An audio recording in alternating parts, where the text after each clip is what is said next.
അങ്ങനെ ഇപ്പൊ സൂചിച്ച് കിടന്നുറങ്ങണ്ട. സുഖല്ലേ? ഇങ്ങനെ കിടന്ന് ഒന്നും അറിയാതെ ഉറങ്ങുക, കാഴ്ചകളൊക്കെ കണ്ടിരിക്കുക. എനിക്ക് റീസെന്റ് ഏറ്റവും അസൂയ തോന്നിയ മുതലാണ് ദാ ആ കിടന്നുറങ്ങുന്നത്. ബർത്ത്ഡേ ഒക്കെ കഴിഞ്ഞാലും അതിന്റെ അവശിഷ്ടങ്ങളൊന്നും കളയാൻ പാടില്ലല്ലോ. അതുകൊണ്ട് ഞാൻ ആ കേക്കിന്റെ പെട്ടി ഇങ്ങോട്ട് എടുത്തു.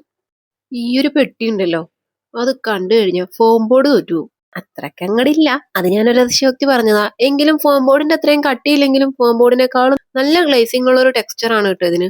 അതുകൊണ്ട് പെയിന്റിങ്ങിൽ നല്ല സാറ്റിസ്ഫാക്ഷൻ ആയിരുന്നു. ഇതേപോലെ നമ്മൾ ഡെയിലി വേസ്റ്റ് ചെയ്ത് കളയുന്ന പല സാധനങ്ങളും ഉണ്ടെന്നേ. ഇനി അതൊക്കെ നമുക്കൊന്ന് യൂസ് ചെയ്തെടുത്ത് നോക്കിയാലോ? ഇതേപോലെ നല്ല പിൻട്രസ്റ്റി ആയിട്ടുള്ള സാധനങ്ങൾ നമുക്ക് ഉണ്ടാക്കിയെടുക്കാം. പേസ്റ്റൽ പെയിന്റ് എടുത്തപ്പോഴേ മനസ്സിലായി കാണുമല്ലോ എന്തായാലും പിൻട്രസ്റ്റി ആയിട്ടുള്ള ഒരു സാധനമാണെന്ന്. അതെങ്ങനെയാണ് പേസ്റ്റൽ ഷെയ്ഡും പിൻട്രസ്റ്റും തമ്മിൽ ഇങ്ങനെ ഒരു അമേദ്യമായ ബന്ധം ഉണ്ടായെന്ന് എനിക്കറിയില്ല കേട്ടോ.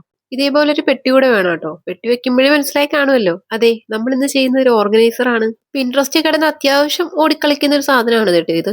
നമുക്കതൊന്ന് വളരെ ചീപ്പായിട്ട് ഉണ്ടാക്കി നോക്കാം.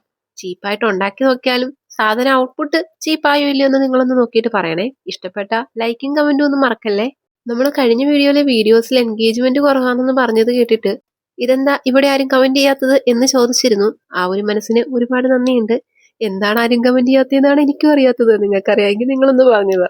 അങ്ങനെ നമ്മുടെ ഉദ്ദേശിച്ച സാധനം കിട്ടിയിട്ടുണ്ട്. ഇതിനെ നിങ്ങൾക്ക് ഡെസ്ക് ഓർഗനൈസർ എന്നോ പെൻ ഹോൾഡർ എന്നോ എന്ത് വേണേ വിളിക്കാം. എന്തായാലും എന്റെ കയ്യിൽ ഒരു അത്യാവശ്യത്തിന് നോക്കുമ്പോൾ നാട് വിട്ടു പോകുന്ന ചില ബിരുദന്മാരുണ്ട്. അവന്മാരെ തപ്പിയെടുത്ത് ഞാൻ ഇതിലങ്ങ് പൂട്ടി വെച്ചു. വീഡിയോ ഇഷ്ടപ്പെട്ടിട്ടുണ്ടെങ്കിൽ ലൈക്ക് ചെയ്യുക, കമന്റ് ചെയ്യുക, ഒന്ന് ട്രൈ ചെയ്ത് നോക്കുക. ബൈ.